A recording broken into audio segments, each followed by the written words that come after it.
I'm going to start with some confessions. I'm absolutely shitting myself. This is the first time I've done anything like this. You're going to see my hands shaking. So thank you for coming to the last one of the day. It's really appreciated. Thank you. Thank you. And I also feel it would be remiss of me not to say I'm in a red and white tent.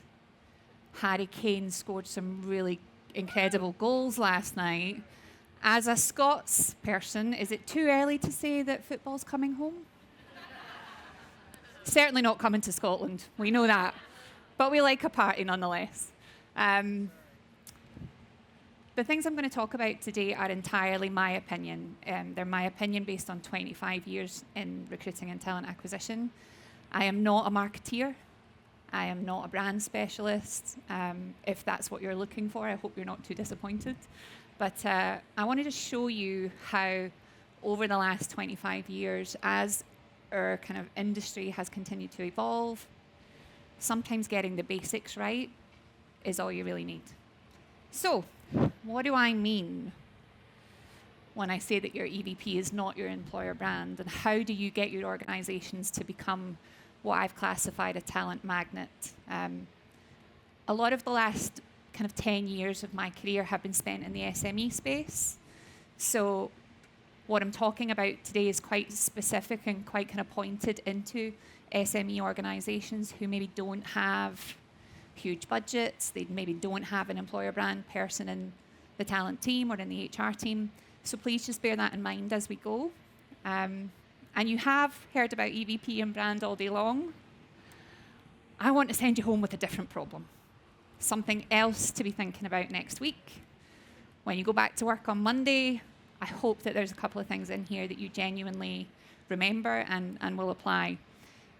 From my point of view, when you work in the SME space, particularly financial services like Leighton, the people we're trying to target, the people we're trying to recruit, are not on our careers page.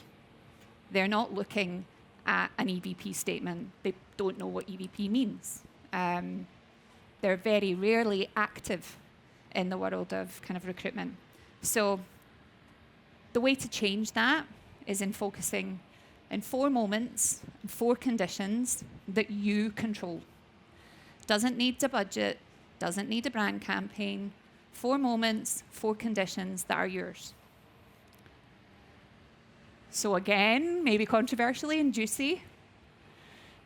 To me, EVP is what your company says. It is the nice statement. It's perhaps been invested in quite heavily. Your employer brand is what candidates say behind your back. It's the conversations that happen when you're not in the room. It's the Reddit threads. It's the text message on the way home from an interview or whatever it might be, showing my age there with a text message.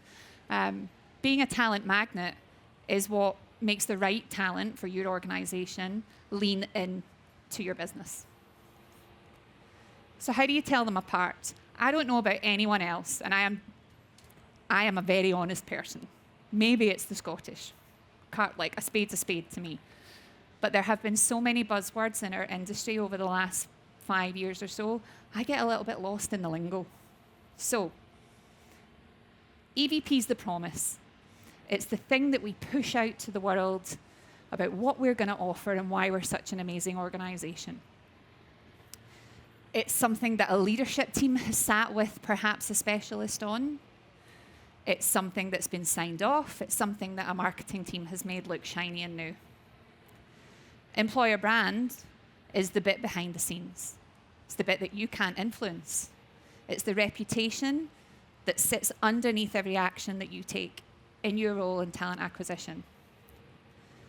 Being a talent magnet is the bit that pulls the two together. That's the reason that someone who is, whatever your desirable talent is, whether it's a senior engineer if you're in tech, might be a tax consultant in our world in Leighton, why that person will open your message and read it all the way to the end. So if you were to, each of you in the room, if you were to take your logo and your brand name off of your careers site, how many candidates do you think would stop scrolling? Would anyone? And again, very honestly, I can tell you that with the Leighton career site, you wouldn't be able to tell the difference between us and any other tax consultancy in the world. That's because it's not my remit, just FYI. So, if the answer is no, you're not a talent magnet. You're on a treadmill, doing the same things time after time, and it might be successful, but you're not pulling the talent in that you naturally target. And for me, there's 3 real costs of that, right? When you focus on treating your EVP as your employer brand, you're largely measuring the wrong thing. So you're measuring things like impressions, likes, shares, comments. You might be looking at the traffic that feeds to certain sites, whether it's social media or your career page. But what you actually need and what you actually want is to be paying attention to the people that are applying. And if they're not applying, the people that are responding when you do your direct outreach. You then can spend in the wrong place. And I don't know about any of you. I have a very small team of 2, and we are being stripped in every way, shape, and form right now. I don't know a talent team in the country that is in a space where they can afford to spend in the wrong places. So your budget goes on a new fancy video, and it's brilliant. And you get 30 snippets chopped out of it that you can share on social media across the next 18 months. Great. But what you actually want to shape is your reputation. And that comes in the 4 moments that I'm going to talk about. That's everything from the brief that you take at the start of a process, to the recruiter call or screen, whatever you term it, the rejection, and the offer communication. And then lastly, the third, and for me the most important real cost, is the cost of your recruiters and your internal team, the burnout that people feel. When you spend so much of your time in a human-centric role and you have to reject people at scale, that's exhausting emotionally. And yet you have to switch it back on 60 seconds later to pick up with a stakeholder or to start a new role or to do another search, whatever it might be. And I genuinely believe that that is the part of our role in recruiting that is often overlooked and often undervalued. So I'm going to get in trouble for sharing this, but I've done it anyway because I am going to assume that no one here is going to pick up the phone to Leighton on Monday and tell them that I've shared some internal information. I joined Leighton in 2022. It was chaotic, to say the least. We had an exorbitant attrition rate of 68%. Yep, let that settle in. And our average cost per hire was about £11,500, on top of 4 salaries, 4 talent partners, and a head of department. We were hemorrhaging money, and we didn't have the quality of hire underneath it to back any of it up. So that's what I picked up. 0 employee referrals, morale was in the floor. It was tough. It was really tough. Now, today, our cost per hire is less than £1,000. We're hiring the same volume. We're hiring the same types of profile. We're looking at the same niche sectors, software, engineering, tax. Less than £1,000. 22% of our hires come from employee referrals. And for me, that's the biggest indicator of how far our culture has come in the last 4 years. And our attrition sits now at 31%. Bearing in mind half our business is a sales-focused business, I think that's not too shabby. But how have we done it? We've done it with 4 moments, 4 conditions, and we've stuck to it.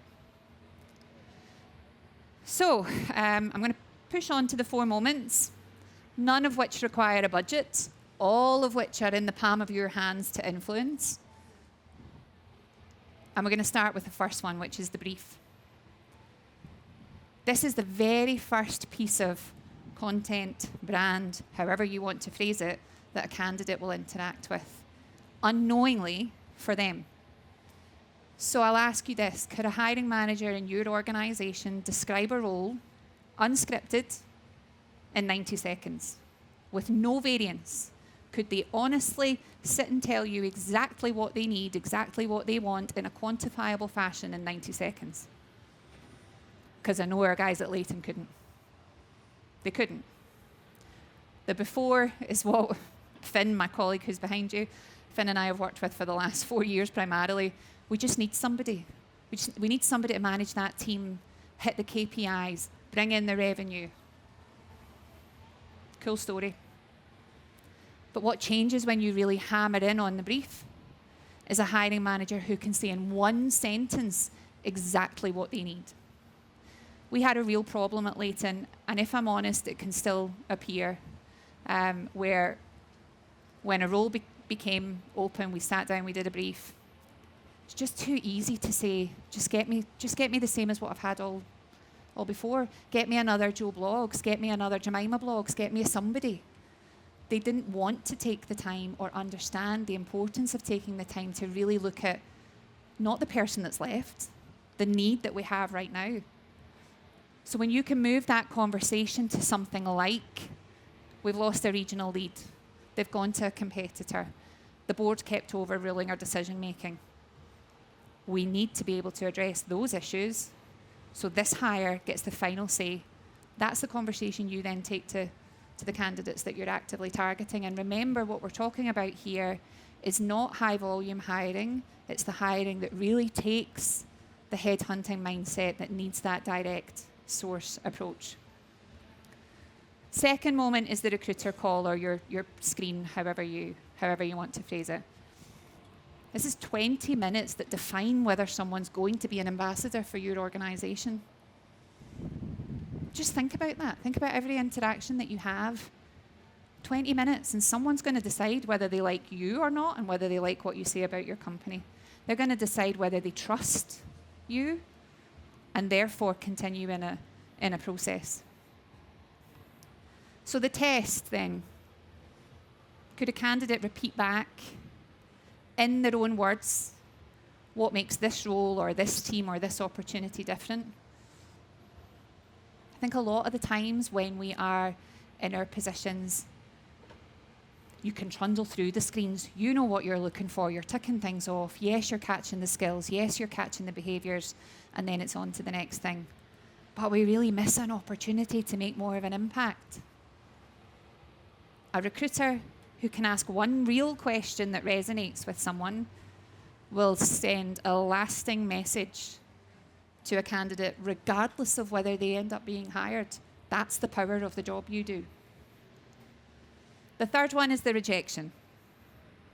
And I think some people might have something to say about this, because I understand in some organisations you're overrun with applications.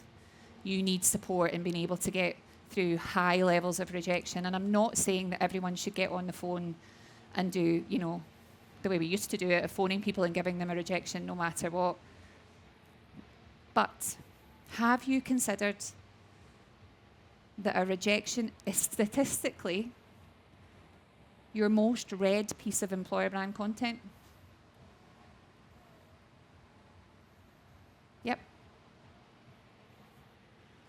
So it's not about how it feels as the candidate to be getting 1 in 10 rejection of the day and, oh, here we go again. But if you all went to work on Monday and looked at the last 20 rejection emails you sent, and I'm assuming they're emails just with the nature of the way our business has gone, if you looked at the last 20 rejections and you anonymised them, could you even tell what role they're for? Could you tell what level it's for? I'm going to guess you probably couldn't. And that's not a dig. It's the reality of working in a high-pressure position with lots and lots of other things that you need to be looking at. But statistically, it's the most read piece of employer brand content. So it's worth taking the time for some sort of personalisation that matters to that candidate, because they're your ambassador when they leave. And then lastly of the 4 moments is the offer conversation. I think lots of companies do this differently. At Leighton, the team, Finn or Danielle, will always deliver an offer, right? So we hold that responsibility in the talent acquisition team. In some other organizations, some other SMEs I've worked with, it's actually the hiring manager that delivers that, right? Nice touch. But can that hiring manager answer an off-the-cuff question without having to go away and check? Without having to remind themselves of something? What's the reporting line? In our world, when we're hiring for business development staff, number one question, how do I make my money? Well, I mean, there's levels, and you have numbers to hit. And if you hit that number, then you might get a little booster. Come on now, it's 2026. People want facts. People want to know how they are going to build on their success in your organization. So what changes when you focus on the offer conversation is a hiring manager or a talent partner who volunteers what the real challenge is. Don't be afraid to embrace that your organization might not be perfect. I know Leighton isn't, but we don't hide away from that anymore. 4 years ago, we sold the dream. We did. And that played a part in that attrition number I told you earlier. There is nothing wrong with owning what your organisation is. We're about to do a full return to office. Shocking, I know, 5 days a week in the office. I can't think of anything worse, but it's not my decision. It's going to have a knock-on effect to our attrition rates, without a doubt. But when it comes to rehiring, we have to face that, because there's no point in trying to dress it up to something that it's not. I don't know what that thing is in your company, but I guarantee you there is a thing in your company that you try not to talk about, rather than getting front and centre of what that thing is. So this might be the screen that you want to screenshot, because that's your 4 moments right there at a glance. Condensed. And I really do encourage you to think next week about the simplicity of what I've just said, right? 4 moments, that's it. You're doing them anyway. Imagine how much more impactful that would be if you did it thinking about how it impacts your employer brand and how it can create a talent magnet for your organization. So now we're going to talk very quickly about 4 conditions, right? And what I'm going to say about this is that it needs to be all 4, or it doesn't work. You can't skip one and still expect to pull the right talent in. So the first one is sharp. Now, what do I mean by that when I say sharp? I mean you need to be really, really clear on why a candidate has a reason to choose you. If you are in the early talent or grad space, you probably don't have this problem too much, unless it's really niche. You're looking at volume applications. You might not be able to differentiate too much between those applications, but if you work in a niche sector, you need to be able to showcase sharply why your company counts. So here's a test. Could any of your competitors swap their name into your EVP? Yeah, probably, likely. Having a sharp sound means having a claim that only your organization can make. At Leighton, we really struggled with this, right? It's tax. How sexy can you make it? But the truth is so much more powerful than the fluff that a lot of organizations push out into the world. So what is your offer? And how do you make it sharp that someone picks you over the competition? The second condition is honest. And, you know, I'd like to think that we operate in a space where honesty comes first. Maybe it depends on who you work for. Maybe it depends on the industry you work for. The fastest way to wreck your reputation, wreck your employer brand, wreck all that investment is 90 days after someone starts and they don't even recognize what they've walked into. If we're not honest, your employer brand isn't going to survive the first 90 days. You've no chance. Within an exit interview,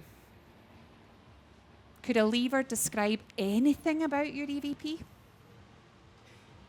Anything at all? at that 90-day moment. I don't know if you check in or not. At Leighton, we do end of week 1, end of month 1, 90 days, and then 6 months check-ins. Not from an HR perspective, purely for talent acquisition.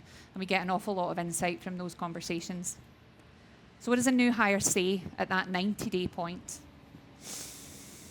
What's it really like to work there? Is it what we told them it was going to be?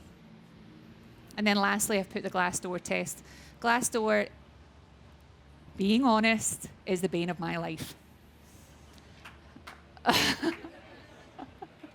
Thank you. It is. And listen, I'm all for feedback, and I'm all for having a space to share your opinions and stuff like that. But it's bloody hard to manage. So if all of you went online and read the last 20 reviews of your organisation, without trying to defend them, without getting defensive, is there anything about your EVP in there? I'll leave that one with you. The third condition is visibility. Our biggest challenge at Leighton and in some of the previous organisations that I've worked with is in this space. It's in the visibility space, right? Because we need to be where the right people already are. I'm sure if any of you are going through LinkedIn recruiter contract negotiations right now, as we are, you will understand the pain of what's to come. It's so expensive. And yet, what return are we getting? You know, where is that value exchange? Where's it gone? If we are not visible, we are not going to attract, no matter how fancy an EVP, how great an employer brand team, you're not going to attract the right people to your business. You need to know where that talent is, and you need to be visible there. And when I say you, I mean you, talent partner, recruiter, resourcing partner, whatever your job title, you need to be in that space. You need to show up. You need to understand what these people are talking about what matters to them, what's important to them, so you can pull that back into the conversations that you will eventually have. The last point in the, what does a talent magnet organization do? Just in that green box there. Treat every rejected candidate like a future advocate, because that's what they are. I've been rejected for roles my whole life, but I still will tell you the businesses that I thought were brilliant, and I'll tell you the ones I thought were shit. Where would you rather be? The last condition is activation. It's the physical action of bringing all of this to life. We can talk all day long in here about EVP, brand, candidate experience, whatever you want to talk about, but unless it is lived, unless it is real, it is not going to make a jot of a difference. A real magnet has a flywheel. You'll all know the flywheel effect. Every single interaction you have leads to something else. And we are so busy and we are so stretched that it's easy to forget the importance of those individual interactions. So when you hire well at the start, and when I say hire well, I don't necessarily mean hire a top performer. I mean your process is defined. You are in control of it. You're sending clear, honest, transparent information out into the world. Your decisions are calibrated. Quality comes in. We've talked about quality of hire for a good few years now. One of the original buzz phrases that hit the talent acquisition landscape. But it's true. I told you earlier we went from 68% attrition to 31% attrition. But within that, we've also introduced full quality of hire assessments every single year. Twice a year, actually, because we do it at 6 months and then we do it at 12 months. And the fact is, the way that the employment law bill is going to hit every single one of us, most organisations are looking at changing their probation periods, right? Ours was a standard 6 months. We're not about to, it's the 2nd of July. We now have shortened that to 3 months. How do we make sure that the people entering into our organisation know exactly what it takes to be successful in that business in a shorter period of time? Because that's the landscape we're working in now. When you hire well, they tell people, shocker, but it's true. And when you don't, they tell people that too, and probably more. The market hears about it. Many of you will have come here today to meet with ex-colleagues, to have a laugh, have a drink, to socialise in your professional networks, and that's all brilliant. You're not the only people doing it. The people you hire are doing it too. The experience you're leaving them with is what they're going to be talking about over their burritos or their, in my case, a shandy that's sitting somewhere waiting for me. All of that, when done right, makes the next hire easier, and that's what we're trying to get to. So,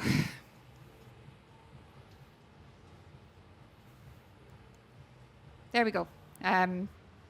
This is your talent magnet on a slide. This is your second slide of the day to take home. Think about what I've said. Think about what you're already doing. Think about the power in what you're doing and how much more effective it could be. But if you drop any one of those 4 conditions, then your 4 moments are not really going to matter either. You need to get it right.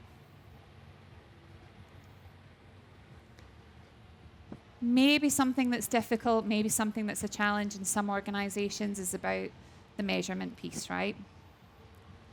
Stop measuring for awareness. Measure for impact, measure for pull. Measure for the bits that hits your company's P&L, because that's the bit they're going to listen to. Stop reporting on brand awareness in isolation. EVP sentiment, great, brilliant, Yahoo. But did it actually impact my business? Has my source of hire changed? Has my quality of hire changed? Has my attrition in the first 6 months tenure changed? And if any of you saw the Better Hiring talk earlier on today, you'll know that some of that is fed into the standards that the kind of British hiring team and the British government are now trying to introduce, because it matters. What should you look at? Direct applications shared by role family. Where are they coming from? What's working, what's not? I've not advertised on a job board in 2.5 years. I'm not very well liked with CV Library and Indeed. But it was pointless. Not trying to be difficult. The data showed it. What's your cold outreach reply rate? When was the last time you actually sat and thought, I'm doing all this outreach, got a little bit in my funnel, but what's landing with people? What are they looking at? Your offer acceptance rate at the senior end, your referral rate from the last 12 months, the most powerful thing that's changed at Leighton, and your 90-day retention by source, because that's what tells you where people are coming from. So I'm going to leave you with, just as we begin to wrap up, it's 3 things that you can do without a budget, hopefully without someone else's approval, that you can control. Run the magnet test. Look at your careers page. Take the company name off it. Do what we've talked about. What does it mean to you? Send that screenshot, if you are brave enough, to the last 5 candidates you've rejected. Or the last 5 candidates that you've really been trying to target, to hire, and ask them, what do they think? Would they read on? Audit your rejection emails. I feel really passionately about this. I understand pace, I understand volume, I understand the challenges, and I understand the attraction of AI. But have a look at it for yourself. Imagine how you would feel if you were getting that. And then look at your brief score. After the next 10 hires, sit with your talent leads and rate the briefing. Rate the impact that it had. Use that as the evidence for change.